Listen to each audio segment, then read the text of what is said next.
It is 6:30 on the dot. And since Dave is not back, we're gonna go on ahead and run that intro. MYECOMICS is the best. I guess you know why I'm on one. Welcome back, fellow knowledge seekers. It's my comics busting through your speakers. I am your host, Frankie J, along with Midnight Assassin, and we got our ghost figure in this chair over here named Dave Wesley. He's there, but we can't see him. Oh, he's back. Nice shirt, dog. It's a teleport. I had to teleport in here, man. We had to use one of them eternal powers. Just do it. All right, man. How y'all doing? Man? How y'all doing? I'm doing good. I'm doing great. Midnight Assassin. Phenomenal. Fantastic. Dave Wesley. Man, I'm all right, man. I'm trying to get my ringer on silent so I'm not disrespectful during the show. Let me, there we go. I got people trying to call me. Yes, sir. Yeah, that's right. All y'all out there, you need to put your phones on silent so you don't disturb the people in the movie theater. Okay, to get it straight. So check this out. I know y'all out there seeing the title of the video. We're gonna talk about the Eternals. Ooh. Yeah. The Eternals. Or actually, they should have probably named that movie "What If Jesus Didn't Love You?" Because honestly, like, where the hell were the Eternals when Thanos was attacking and shit? Like, aliens, but I'm sure we're gonna get into that. But the third title of the movie is "What If Jesus Didn't Love You?" That's the Eternals. Mm-hmm. So No comment. We're gonna come back to that, but before we start bashing them, we're gonna introduce them correctly. Okay. All right. So what I did is we composed a 30-second video to give you an overall brief of the Eternals, and then we're gonna come back and talk about each one individually. Dave being kind of the expert on the Eternals because he grew up on that BS. I was a New Gods fan. Hey. Anyways. So we'll see y'all right after this break. The Eternals are described as an offshoot of the evolutionary process that created sentient life on Earth. Created by the Celestials, they were intended to be defenders of the Earth, which eventually led to the war against their destructive counterparts, the Deviants. The Eternals were created by Jack Kirby and made their first appearance in The Eternals #1, July 1976, published by Marvel Comics. Eternals are scheduled to join the Marvel Cinematic Universe on November 2021.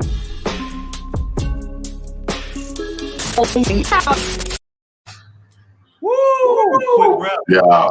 Hey, shout out on the video, dog. Like, for real. I need some of your tips, man, for real. Like, whoever did that video, for real talk, man, that was some damn good editing right there. This all your fault because I watched your show and I was like, I need to up my game on my show. So well, you done passed me, so now I need your help. I need you to teach me the editing skills that you got, brother. Well, thanks. I will. We'll hook up. So with that being said, the movie comes out on November 5th, which that is this weekend. All right. And what we wanted to kind of do is, give you a comic in relationship to the movie type video. So you'll know, like, when you go in to watch the Eternal show, you know what you're dealing with, who they are in comparison to their comic book counterparts. So with that being said, we'll let Dave jump in first on a summary of the Eternals first. Okay. So if we're gonna talk about the Eternals, I think the most important thing that we need to focus on is their origin, right? And the real world origin versus their comic book origin, because their real world origin to me is way better than their comic book origin.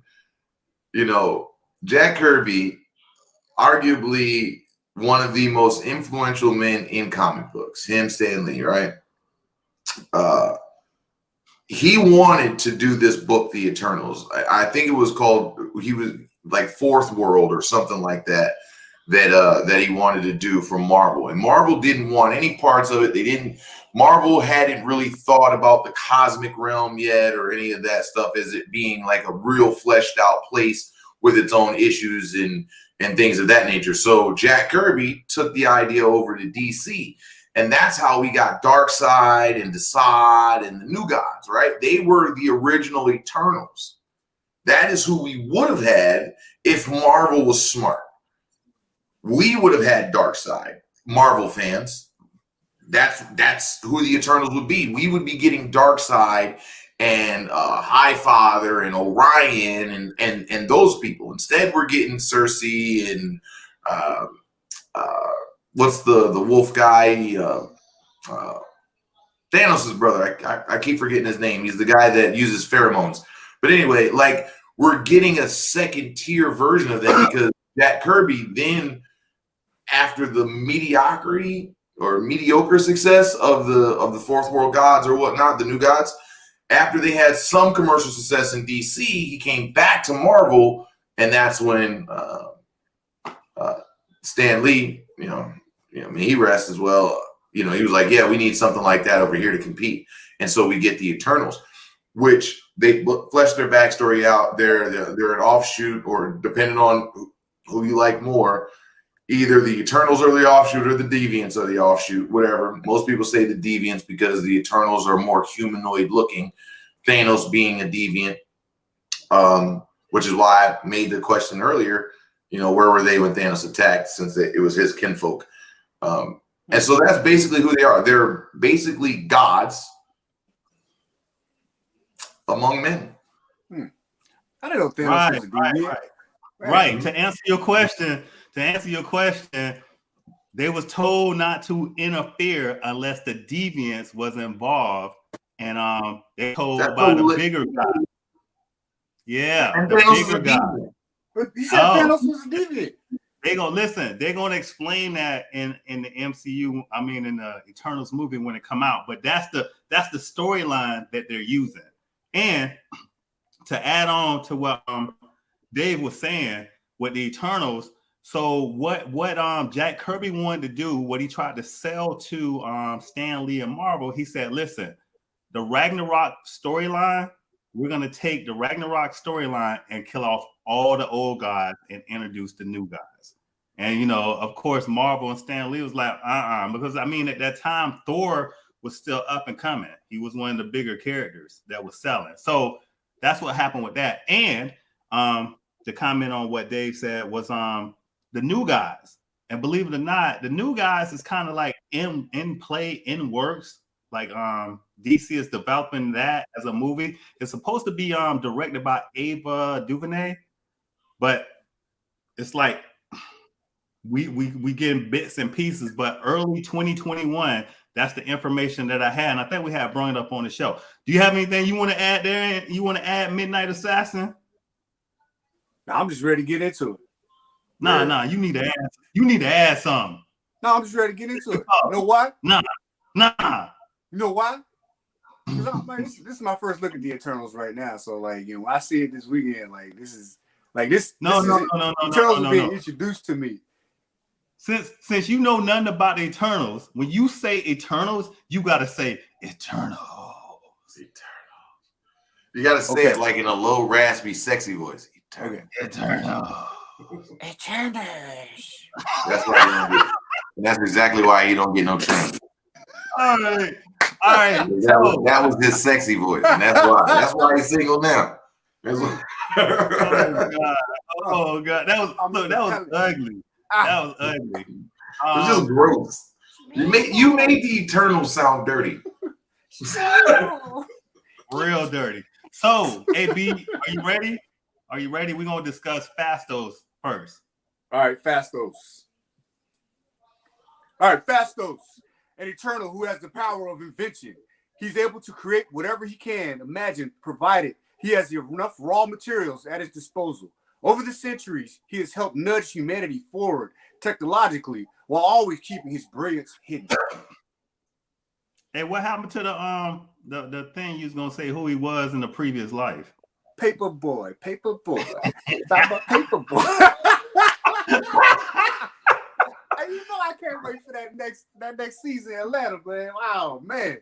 All right. Hey, Dave, what you wanna throw in there for Fastos? Think of him as, you know, just to give it reference. So I think that's what's important, is to understand where the Eternals are getting pulled from, because they're actually being pulled from, you know, Greek and Roman mythology. So you can think of Fastos as Hephaestus. Right. And just to add on, because they do it in most of the comic book series, the heroes, the groups, all of them got to have somebody that's invent stuff. So I like, for the X-Men was Forge, for the Fantastic Four it's Reed Richards, then on the enemy side Dr. Doom, you know, stuff like that. So Fastos is one of those type of people. I can't even think of anybody in the DC. Batman. You have a bunch of people in DC that do a lot of inventions. The Fox family, for one. Right. So when you see Fastos, think of him. And also, he'll be portrayed by actor Brian Tyree Henry, who is voicing Jefferson Davis in Spider-Man in the Spider-Verse. Also, controversy behind Fastos is he's one of the first open LGBTQ LGBTQ community. I got that. I'll take that. You be mixing them letters up, boy. This man be on here talking about he's the first openly gay member of the Elemental P plus community. Oh, God. Hey, thanks for having my back, dog. Yeah, I got you, dog. I know your heart, but other people might not, so I cover you. You know what I'm saying? I know your heart. Right. He's not good with letters. He's not good with his letters. So last year, I think it was 2021. I know we dropped the video. I put a link of Fastos and him being one of the first open black and gay actors in the MCU. So that was a big thing. I mean, go ahead. Just real quick, I want to address something, and because it's kind of in my wheelhouse and what I do on the other show. So relating real life to comic book life, real quick. You're gonna, you know, people watching the show right now, you're gonna see people out there that are gonna say things like, "Why was it necessary for Fastos to be gay? He wasn't gay in the comic books," and this, that, and the third. You know, listen. Representation matters. There was a time when there weren't black people in comic books. There was a time when Asian people that were in comic books were colored in highlighter yellow in a demeaning fashion. Okay, representation matters because it shows other little boys, little girls that they too can be superheroes. They too can mean something to the world. They too have something to add to the team. So the next time that you hear someone saying, why do they have to portray a black man as gay when, you know, and this, that, and the third, tell them because there are gay black men in the world and they need to know that they too have something to offer to the team. So I just want to add representation. All right. Representation matters. All right, B, are you ready for Thena? Let's do it. Thena, a fierce warrior, eternal, who can form any weapon out of cosmic energy and develops a close bond with Gilgamesh over the centuries. Thena.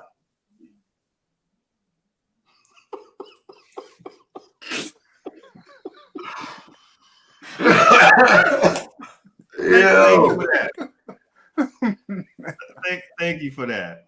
Oh, thank you for that. And yes, they are. They are basically Marvel's version of the New Gods. Exactly, the version of the New Gods created by the same person. And we don't want to get too far off. That's what a lot of people do not understand when they be talking about, well, Marvel copied this person or DC copied this person from Marvel. These guys back in the day, we talking 1950s and 60s, where the only place to work was these two factions. So they were switching back and forth. That's why we got a lot of the same similar characters. Anyways, Dave, what do you have to do? What do you have to say about Thena? What are your thoughts on Thena? And which New God is she at? Is she a representation of? She's really like a blend. honestly, because with her combat prowess, things of that nature, her name coming from Athena, with the wisdom and her ability, but having more of like a Herculean presence where she has that indomitable will. So like, to me, that's more how I see it. How I see Athena is as a blend of Athena, the goddess of wisdom, and Hercules, a demigod of strength. You know what I mean? So the female that's how I version. look at it. Yeah. The female version. All right, because as we move on, it's gonna be another person that you're gonna. I tell you, bro. Let's just get into it. Hey, you ready? You ready there? Midnight Assassin. Let's do it. I didn't know he was doing hats. The next one is gonna be Gilgamesh. Are you ready? Are you ready? Are you ready? Are you ready? Are you ready? Are you ready? Gilgamesh, the strongest and kindest eternal, who can project a powerful exoskeleton of cosmic energy. He is a famous warrior who has become legendary for his fights with deviants throughout history. Gilgamesh. Right, and again, if you complain about the black gay character, right? Right. There are some people that actually complain about Gilgamesh being portrayed by a Korean American actor his name is Don Lee, who's famous for his role in South Korean films like Train to Beja and Outlaws. Yeah. All right. And again, I'm gonna echo my same message. Representation matters. They need to, Asian American individuals also need to know that they have something to offer to the team. They need to know that. They need to know they can be a hero. They need to know that. So it's always going to be the same answer. It doesn't matter. Superheroes aren't real. So why are we trying to make them real? Right? Why are we trying to make it like, oh, no, it should be a direct rip from the comic book? There hasn't been a movie made from a book yet that was a direct rip, except maybe 50 Shades of Grey. That was pretty spot on. But y'all don't love y'all ladies. Y'all didn't take them to see. I watched that and the Marlon Wayans version too. Yeah. so again, this is exactly why Midnight Assassin is single. I mean, it's true. It's true. Oh God. Anyways, I can't say the next name. So what's this? D-R-U-I. Drew. Druid. Druid. Wait. Drew. Droog. Droog. Drooga. Droog. Drooga. Okay. That's how I pronounced it my entire life. Druga. Are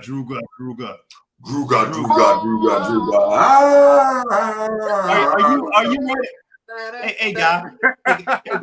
Are you ready? Are you ready? I'm ready. Let's get it. Druga. Droog. An eternal who can use cosmic energy to control the minds of others. He becomes withdrawn from the other Eternals because he disagrees with their interactions with humankind over the centuries. Droog. Think of Droog like Dracula. He's the outcast. He's the outcast with immense power. This dude. Him.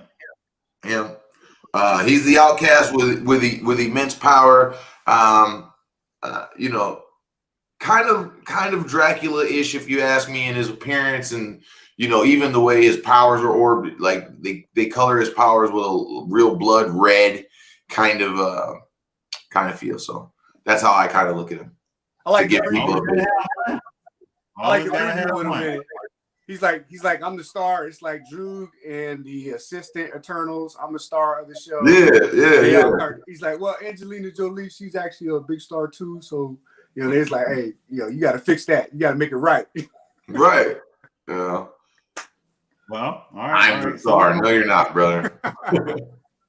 So this next one I like is Makari. Did I say that correctly? Makari. That's what it looks like. Makari. All right. All right. Are you ready, Midnight? Yeah. Booyah. Makari, an Eternal who uses her cosmically superpowered speed to scout planets for the Eternals, and has the only deaf Eternal a sonic boom that accompanies her cosmic running that does not affect her. All right. All right. So again, like the name suggests, I told you Dracula. Dracula. Again? Yeah, Droop. He's Dracula. No, Makari. No, well, I'm replying to the comment that came on the screen. Makari, you can think of just as her name says, Mercury, the god of speed. And again, Makari's a boy in the comic books. It's a female on the screen, and I think it's a well balanced cast. Representation matters. And so the counterpart to her is the new god. I can't remember his name. Mercury. The new god, Mercury. Yeah, the fast new one. You're talking about the messenger, right? Yeah. And then, I think they actually call her Mercury. Hold on. And then, while you looking that up, and then they got the actual the god of death in the new gods. Pretty fast. That's the one they had merged with Flash, and they made the black Flash. Oh yeah. Right. So just while you're looking that up, Makari got gender swapped and race swapped for the movie, which also makes the Makari the first deaf character, which Midnight Assassin read, and then Lauren is actually deaf in real life. So they had a couple videos. In real life? For real? Yeah. Oh, that's pretty awesome. So she's actually like, she's that character and living it, and that's pretty sweet dynamic. Like how they actually like make that work in the movie and stuff. Like her actually working with the other actors. Right. And so Marvel again transcends the screen and reflecting society as for who we are. Yeah. So I think that was a great point. I want to say Mr. Miracle, but he's not. Mr. Miracle is Mr. Miracle is the escape artist. Right. And that is true. So that is true. Let's look at. Can we look into the one power that all Eternals share? Because Nick Greer just put it up there, please. This is the one power that all Eternals share. If they are killed in battle and they die, they can be reborn as anything else. Did they get to choose, or they just pop up that way? Well, no, I don't think it's ever been really explored, like how that power works necessarily. But they're just reborn because they're Eternals. They can't die. You know what I mean? So they're just reborn. And to throw it in. Mm-hmm. In the comic book realm, or the average god realm, most gods always come back because they can be brought back through godly powers. Well, not just that. I mean, if you can die, you're not much of a god, are you? Well, I mean, they can die, but they come back each and every time. So that's not death. It's light ray. Is who or reincarnation? Light ray.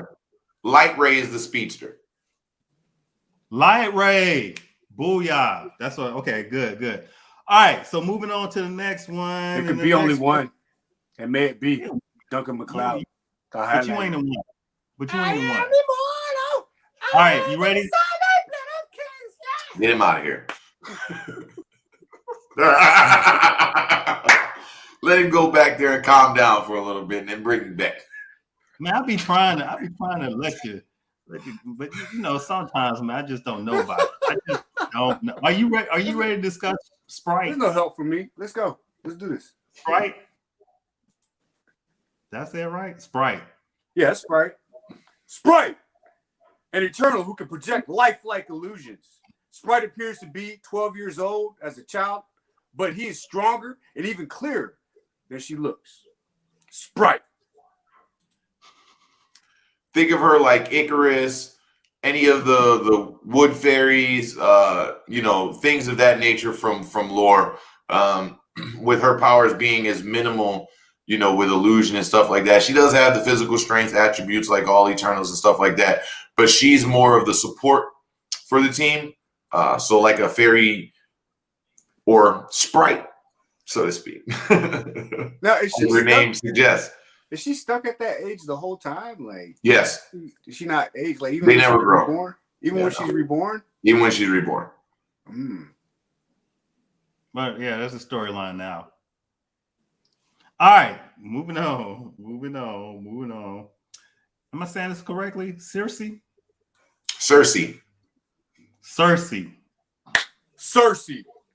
An empathetic eternal with an affinity for mankind. She has the ability to manipulate matter, changing the makeup of any non-sentient material she touches. She has been in love with Icarus for centuries. Cersei. She's her namesake. Huh? She's her namesake. Direct rip from Greek and Roman mythology. The same character name. Cersei was a witch, so it plays right into her being able to reshape cosmic energy and all of those things. The only difference is that she wanted in Roman and Greek mythology, she wanted the downfall of man. So that's kind of a flip, but it's a direct rip.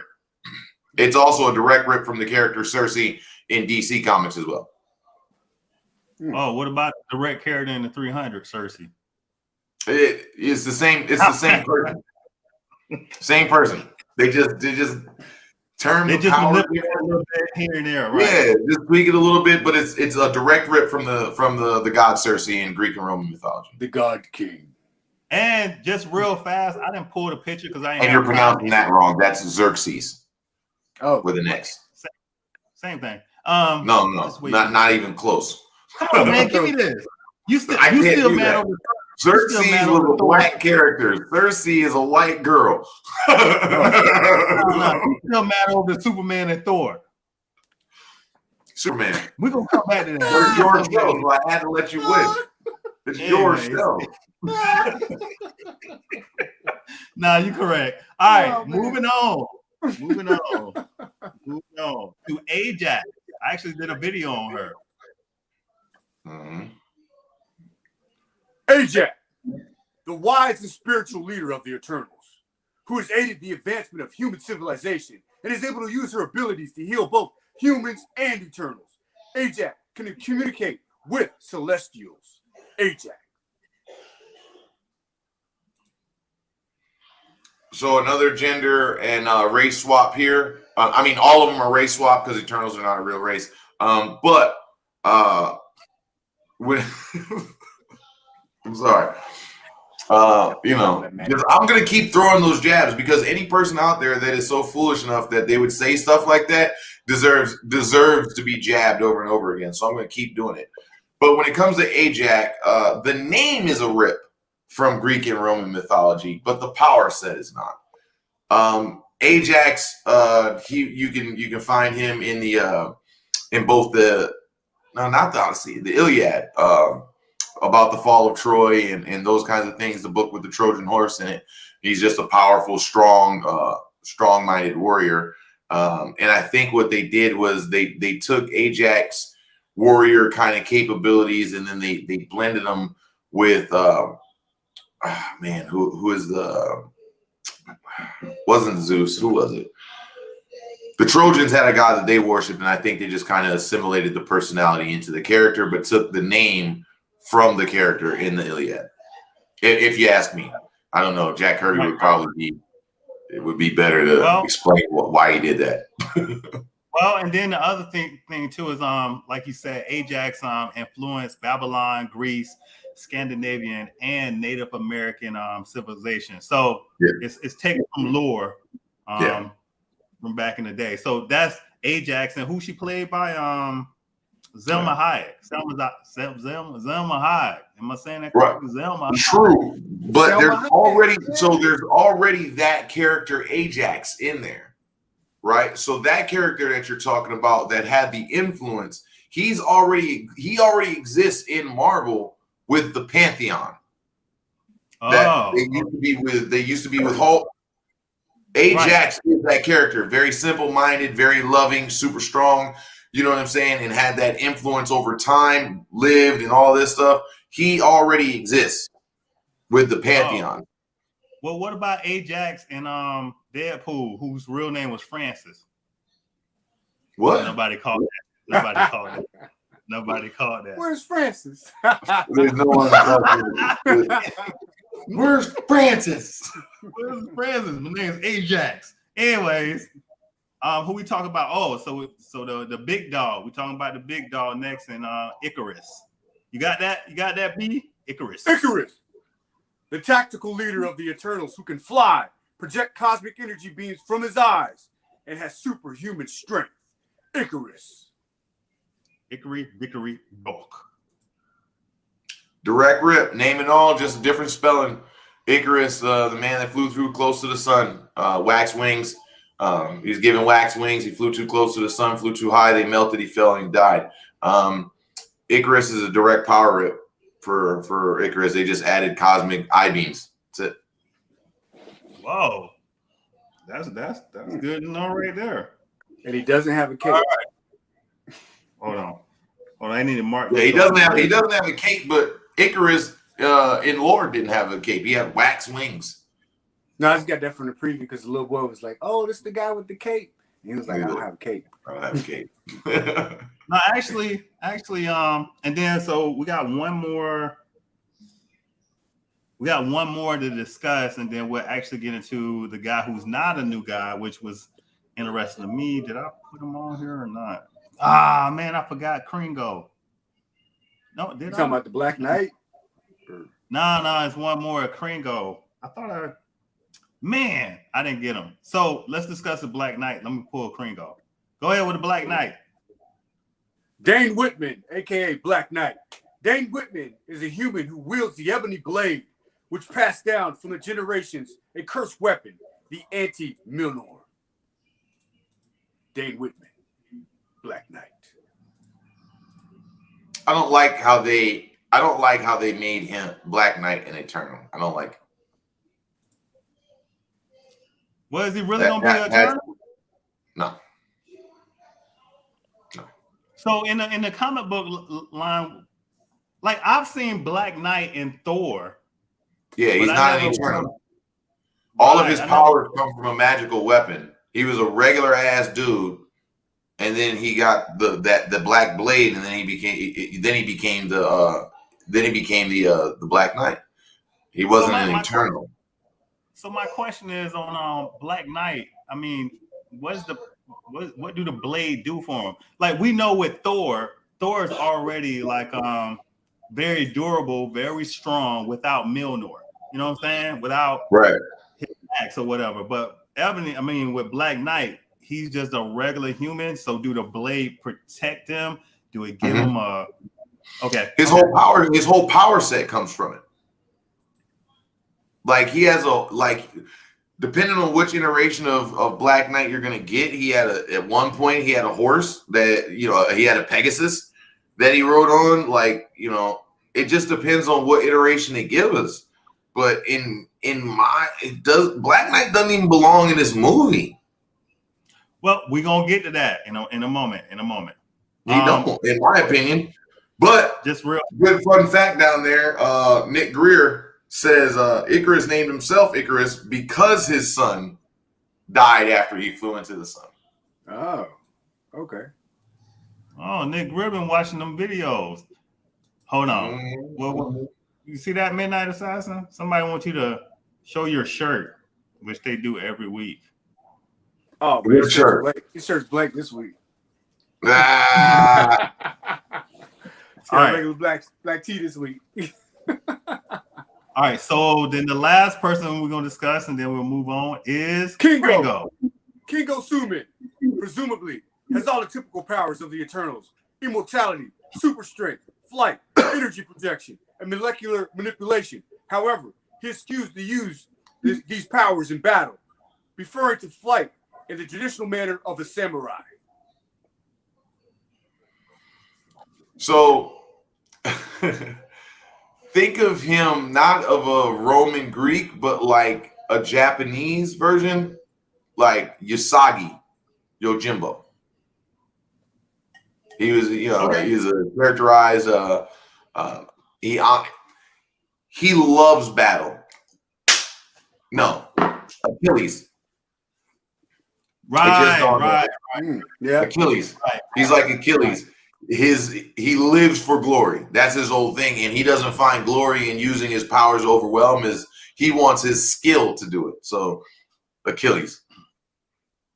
Right. Okay. So That makes sense. with that being said, right, let's take about let's go to commercial, and then after we come back from commercial, we'll talk about, what are your thoughts on the movie? What have you seen online? We'll take about 10 minutes, and then we'll move into our next subject, which is Star Wars. I just want to do it. Star Wars, the Eternals. And I don't want to hear your mouth, Dave. I don't want to hear your mouth. Okay. I just don't. I really don't. A 55-year-old badass. So why should you let erectile dysfunction get you down? Wait, what? Are you talking about me? Yeah, you. Well, I do not suffer from erectile dysfunction. Sure you do. No, I assure you I do not. Do too. In fact, you're living in what doctors often call a no-bone zone. No, I'm not. Sure you are. Your neighbors call you Noodle Man. Why would they call me? Anyway, talk to your doctor if you're taking nitrates for chest pain and to see if your heart is healthy enough for sexual activity. Side effects may... Hey, listen to me. I do not have ED. Read your wife's blog. What? Yeah. Just Google The Adventures of Softy McGee. This can't be happening. Shit, I'm gonna be late for work. After all, you're the guy everyone has always looked up to as a leader. So why should you let a little thing like erectile dysfunction stop you from being you? Damn it, I'm giving a presentation. The Adventures of Erectile McGee.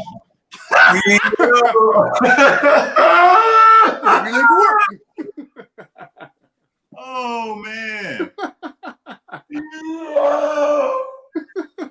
Yo, I can't, bro. Yo. Oh my god. Oh my god. Like, listen.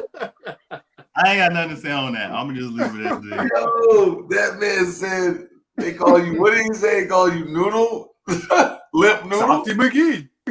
Why would they call me that? Read your wife's blog. The Adventures of Softy McGee. Yo, that's terrible. Okay, I'm sorry. I'm back. Professional now. All right, so when the Eternals first came out, I mean in 2021, and then it got pushed back, I said to myself that this wasn't going to be one of Marvel's better movies. And the reason why I said this is not going to be one of Marvel's better movies is because in knowing the Eternals and how they're set up, I think for the Eternals, you have to build into the Eternals because they're big, they're cosmic. And I think I would say this is something that needed to happen before Infinity Wars or during Infinity Wars to kind of say, we got these bad motherfuckers over here, but we're going to sit out and watch Thanos take over. I mean, that was my thought. And then the other part to it was it's too much going on. I don't think the movie's going to be successful because it's too much going on. That's just my thought. Anybody want to add into that? Like, I'm hyped to see it, but I don't think it's going to be big as Spider-Man No Way Home or Loki. I think it's gonna be just as big.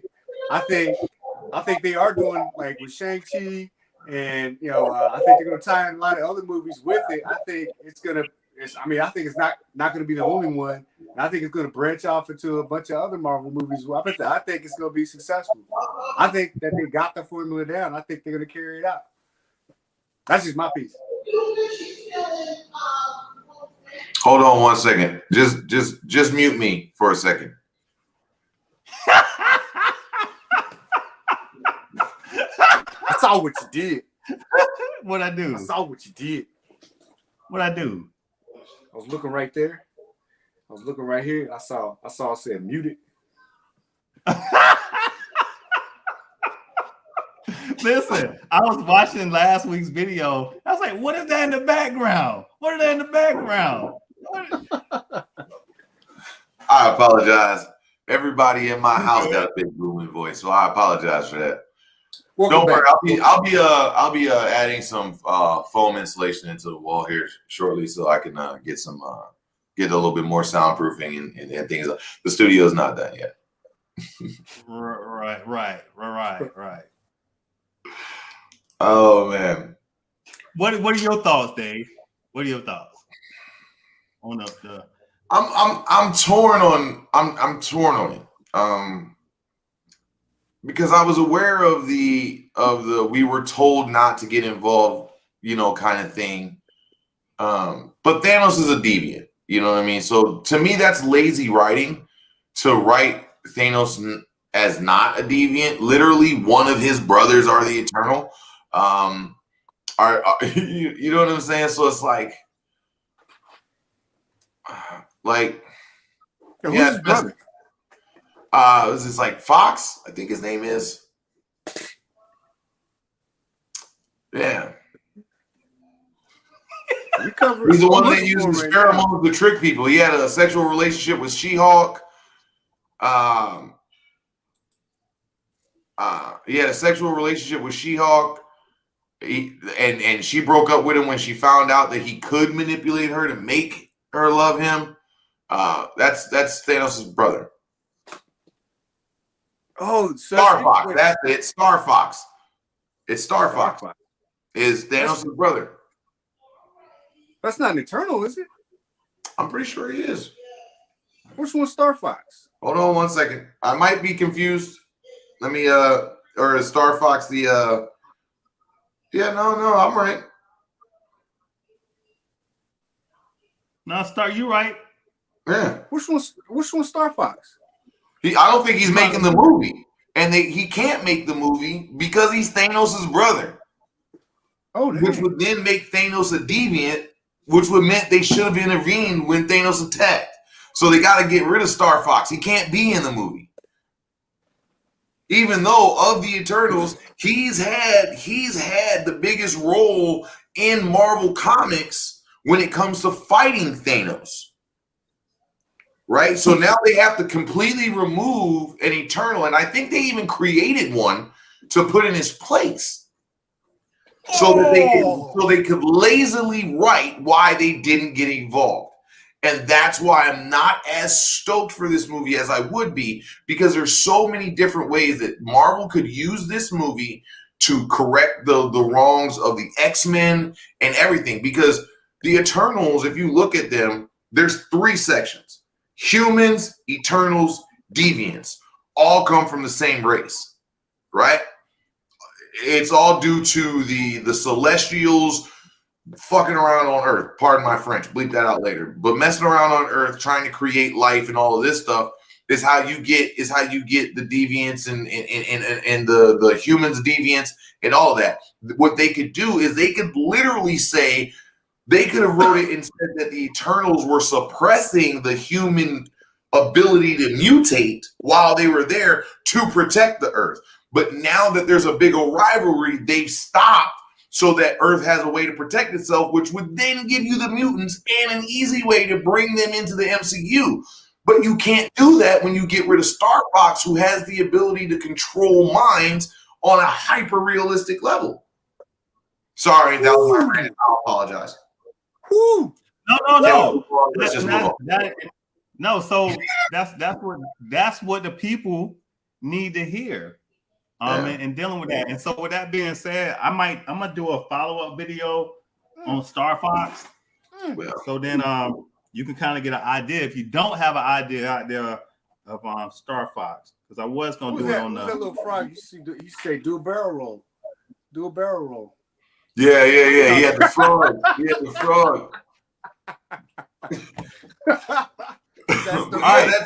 Star Fox was very influential. So if you haven't read anything that had him in it, read some of his books. Not only is he prone to date rape, which explores a different level of what a god should and shouldn't do, because he tricks people to fall in love with him. Remember this now. He was also responsible for ridding the universe of Thanos at one time. So he was like, it's a good read. It's a good read. He was like Ultron and What If. Yeah. Right. So in fact, what we can do with that is we can do a video. Like I'll drop a video and then we'll come back and discuss Star Fox more in detail in a video in the future. But right now, we need to move on to and let Midnight Assassin shine. Let him shine because he's our expert in the world of Star Wars.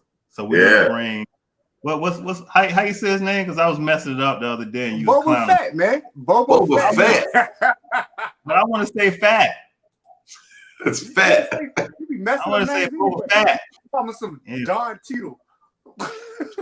Anyways, let me know when you're ready. I'm ready. You ready? Yeah, it's good.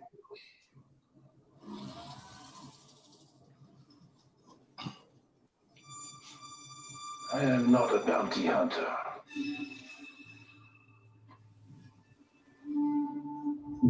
I've heard otherwise.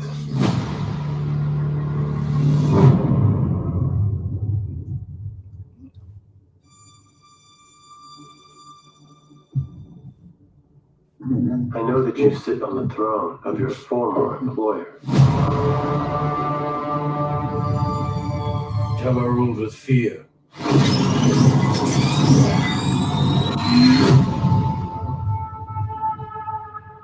I intend to rule with respect.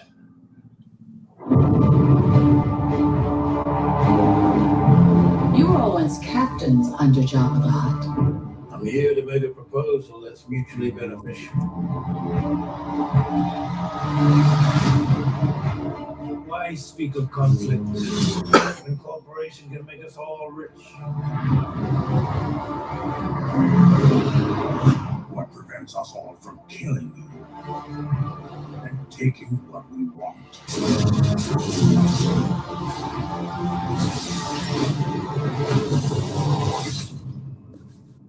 If you had spoken such insolence to Jabba, he'd have fed you to his menagerie. Please, speak freely.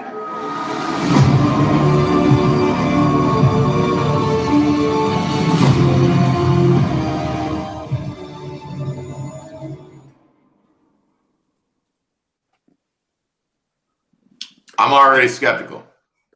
What you skeptical about? What you skeptical about? I have two questions. Didn't Boba Fett die in the second original Star Wars movie? He got eaten by the worm. Now you think about Jango Fett. That's his father. No. Boba.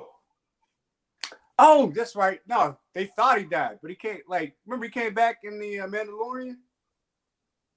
He survived. He came back in the Mandalorian. Yeah, which is why I'm bringing up this question right now. I didn't like how they tried to explain it then. I don't like it now because now, when does this movie take place? After the Mandalorian. That's ridiculous. All right, go ahead, man. No, I mean I'm a huge fan of Mandalorian, so I'm like, yeah, I'm ready to see, like, because this is supposed to be a spinoff. Ahsoka Tano, when she gets her series with Rosario Dawson, they're talking about like that's supposed to be another spinoff and stuff. So like, I mean, I enjoyed the Mandalorian. I enjoyed, like, it was like a different take on Star Wars, a Star Wars story, the way they told it and stuff. So I enjoyed like how they went about telling it. And so now you got, like, they brought back Boba Fett. Like, he's taking over after, like, Jabba the Hutt was, like, eliminated. Okay, so what happens next? Like, because there's that power vacuum there. He said he's taken up, he's put in place now. So now, how is he going to take things or run things? And he's not necessarily, he wears Mandalorian armor, but he's not necessarily Mandalorian himself. And he's not a bounty hunter either. He's doing his own thing. So this is like a whole new take on that whole story. So yeah, I'm excited to see like how they're going to tell it and what's going to take place. Now, I'll go with you. I'll say this: Star Wars is arguably the greatest story told in the wrong order. It is the greatest story told in the wrong order because I firmly believe that George Lucas was on to something when he wrote Star Wars and then allowed the fans to create a universe for him. And Disney were out of their ever-loving mind when they canceled like half and just pushed it into this Legends kind of thing. It's non-canon now. I don't get excited for Star Wars anymore after the last 3 movies. I did the first season of The Mandalorian, loved Baby Yoda. So anyway, thank you. Oh my God. You ain't the- gonna downplay Mandalorian like that, bro. Like for real. Like what's his problem, man? For real, man. Get this dude some home training. What's going on with him, man? going to the bottom of my outvoice. I'm no, telling you, man. oh my God, what the hell? I apologize for my outvoice. You on the bottom. Oh You my ready to God. cut. Now you on the bottom now. Oh my Yo, man, like I did the whole first season of Mandalorian. I did, and I loved it. I truly did, but it was like that second season. It just didn't grab me. You know what I'm saying? And the last three movies, I watched a video the other day that says that all of the movies were named wrong. You should look that up. Which movie should actually be named, because the last 3 Star Wars movies, arguably the worst 3. Arguably the worst 3. We still don't know where the fuck Rey came from. My bad. I apologize. We still don't know where Rey came from. They never even tied her to the Skywalker lineage, but they called the movie The Rise of Skywalker. It makes no sense, because the only last living Skywalker died. Like, sorry, man. Like, So what was the name of that offshoot Star Wars film? I'm looking for it right now. The one where Rogue One. That was a good one. Rogue One. Yeah, I like love Rogue One. Yeah. I love Rogue One. The Han Solo Okay. story, that was like, it was all right. I haven't When I watched it say yet. last 3, I mean last 3 I know you're talking about Skywalker Star Wars. movies. Right. The last 3 Skywalker movies, not the in-betweens, but the big brand Star Wars. The Force Awakens, The Last Jedi, And Rise of Skywalker. Rise Those of 3, Skywalker. arguably the worst 3. Great graphics. Storyline was trash.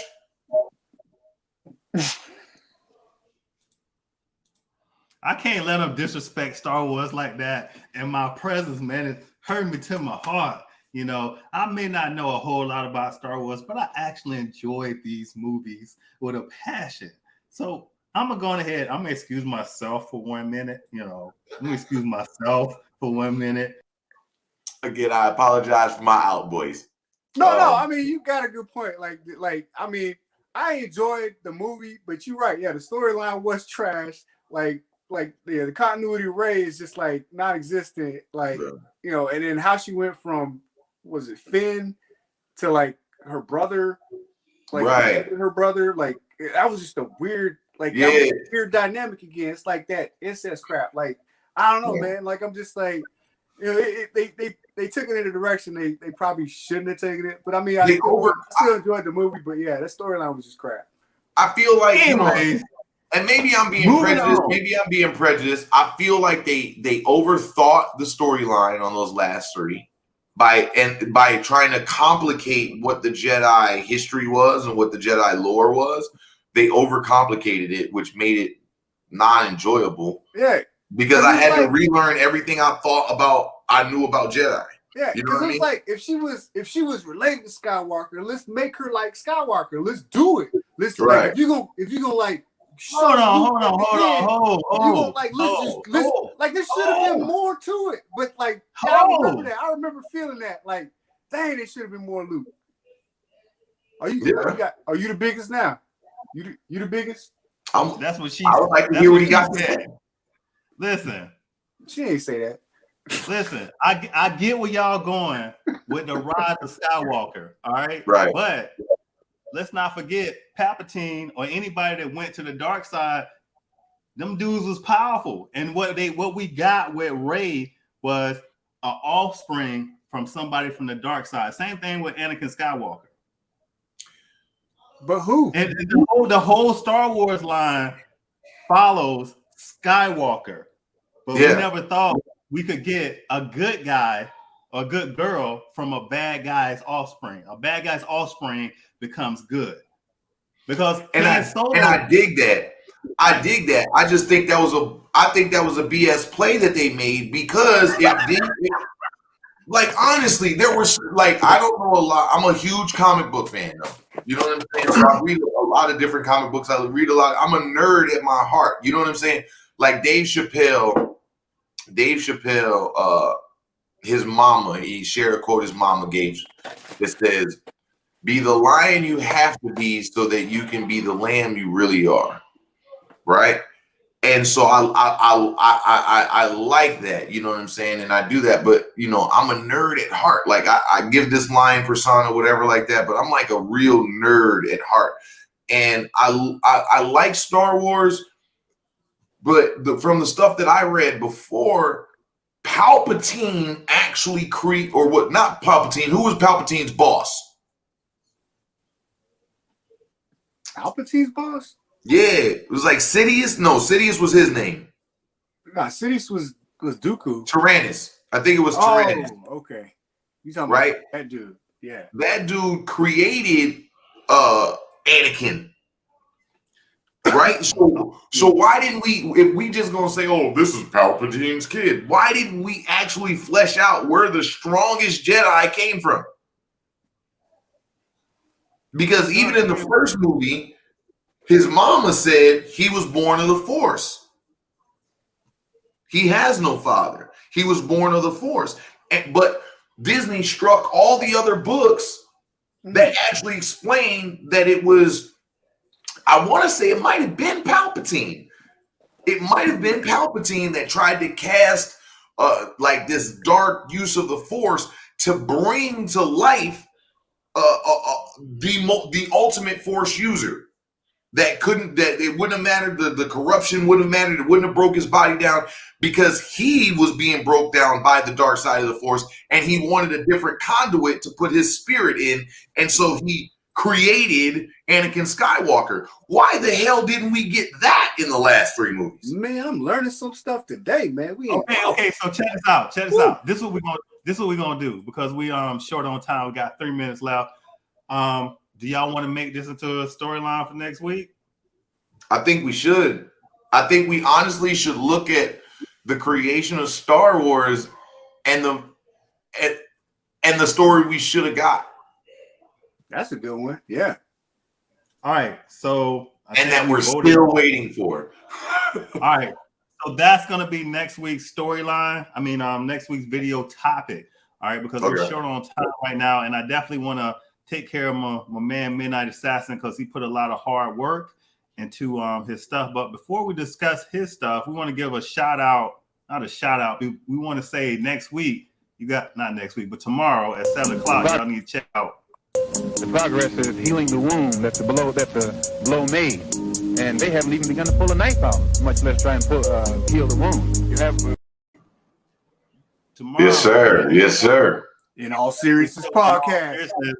What you talking about tomorrow? So tomorrow, it's gonna be real interesting. I hope everybody can tune in. Where the title of the episode is gonna be called Crossfire, but not the crossfire you think. It's Crossfire, the weaponization of Christianity by the left and the right. And so the imagery will be very visceral. So if you're squeamish, don't look. Look away because the imagery will be a burning cross because, in my opinion, the message is getting clouded by the messengers. All right, good. So check that out tomorrow. We are down to like 2 minutes and we got to cram in 5 minutes of stuff. So from last week, the cosplay of the week was actually Aaliyah won this one. Of course it was. Yes. All right. So with that being said, we're going to go on ahead and put up the submissions for this week. So submission number 1 comes from Mr. Mac Daddy himself, Dave Wesley. All right. Another Akasha. All right. And then this one is a submission of mine, Kim Possible, from an old Army buddy. And of course, Midnight Assassin, he submitted this one, and he don't know the name of the person, but he said that they did a great job. All right, so don't vote in the comments. Vote on the video afterwards. So we have Akasha, Kim Possible, and I don't know his name, but I think he did a great job. And but listen, I'm not influencing anybody to vote. I'm saying he did a great job. All right, he did a great job, I think, in capturing the actor and everything in the cosplay. Yes, right. Nick Greer. That is Young Miami from City Girls. Yes. Who? Young Miami. It's Young Miami that's playing Akasha from City Girls, the rap group. Oh, okay. I should have did Catwoman. But anyways, so with that being said, let me get my man's commercial here ready. And 3, 2, which one? Excuse me, ma'am. I have a boyfriend. No, ma'am, I was trying to tell you. I have a boyfriend. Ma'am. Oh my God, what do you not understand? I have a boyfriend. Ma'am, listen, I'm not trying to be your boyfriend. I'm trying to tell you have a flat tire, and I was going to help you change your tire. Oh my, can you help me? No, I can't. I have a girlfriend. I have a girlfriend, ma'am. I'm sorry.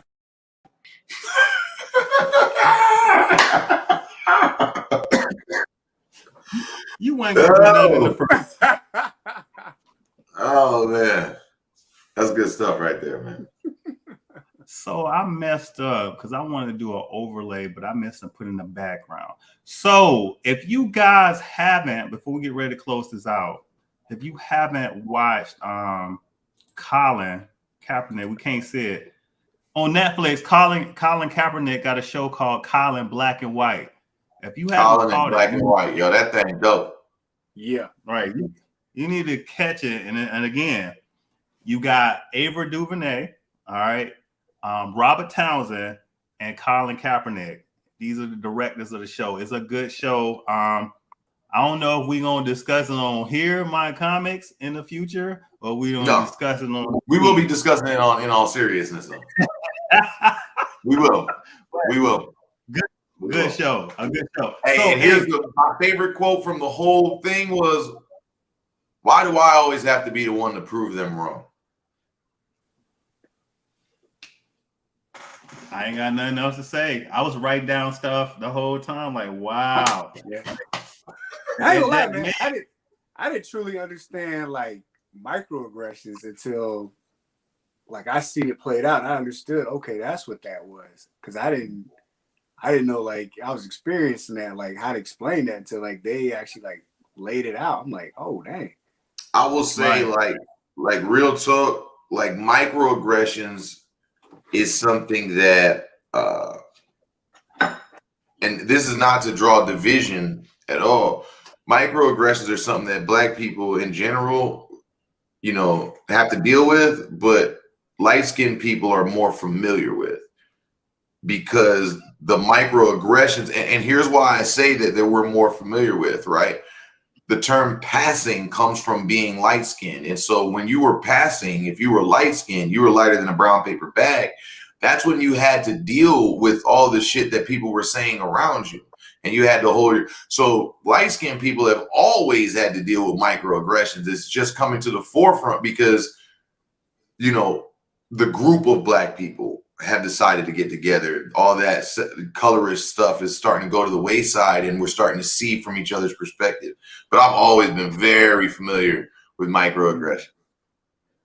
Right. Try being called a hybrid when you're on the football team, and I'm like, yeah, I'm a higher breed than you. Anyways, we're gonna get into that maybe in 2 weeks on Dave's show. Let's go ahead and get ready to close and dig out. Dave, do you have anything? Hey, tune in all seriousness, 7 p.m. tomorrow. Make sure you tell your friends. I ain't asking you for the money. All I'm asking you for is a like and a share. Yeah. Midnight Assassin. Do you have anything? We're going to come back in a moment. Oh, come back? No, go ahead. Oh, but we're going to come back to you in a moment. But what's up?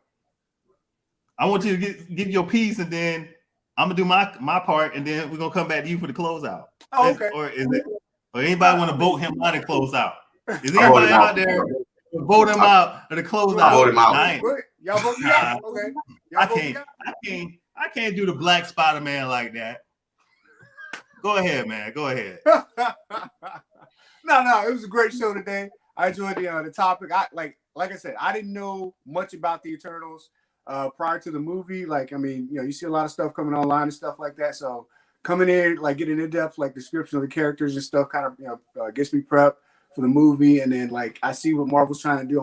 I'm interested in seeing how they're going to carry it out and how it pushes forward as they develop the Marvel cinematic universe. So yeah, that's it for me. Hey, I'm always gonna keep it short and sweet. Hey, I want to thank everybody who came out, and I want to say, hey, thanks Midnight Assassin and Mr. Dave Wesley. I hate we didn't get Mac tonight, but okay. Yo, you remember Mac tonight? Mac, right. Let the movie be trash. Let Eternals be trash, and you're gonna get Mac on the on that episode.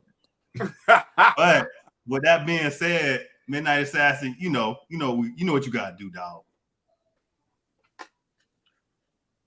Charles Hazel to the third, bring it out, outro. Then I read my comics and listened to my comics, seeing folks that look like me, whose powers are astronomical. So The progress is healing the wound that the blow made, and they haven't even begun to pull a knife out, much less try and heal the wound. You have